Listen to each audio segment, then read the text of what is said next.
যখন ফ্রিজে অনেকগুলি দুধের প্যাকেট জমে যায় তখন আমি বাড়িতেই বানিয়ে নিই পনির। এখানে ছিল আমার কান্ট্রি ডিলাইটের কাউ মিল্ক। এই মিল্কটা কিন্তু প্রচুর ভালো আর একদম পিওর গরুর দুধ। এখানে আমি 3 প্যাকেট দুধ নিয়েছি। প্রতি প্যাকেটে কিন্তু 450 করে দুধ থাকে।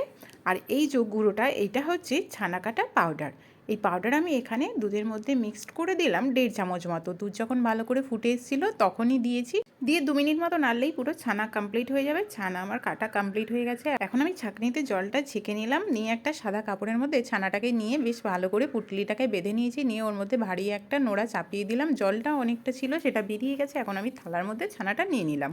এবারে হাত দিয়ে বেশ ভালো করে চটকে মেখে নিতে হবে। শুধু এভাবে খেয়ে নিতে পারেন চিনি দিয়ে, বেশ ভালো খাওয়া। ছানার তো শরীরের জন্য অনেক উপকারিতা আছে। তো দেখতেই পাচ্ছেন আমি বেশ ভালো করে হাত দিয়ে মেখে মেখে একদম আটার ড্রো মতো করে নিয়েছি। নিয়ে একটা শেপ দিয়ে নিয়েছি। এবারে নতুন কিছু একটা রেসিপি বলে যান তো আপনারা ঝটপট।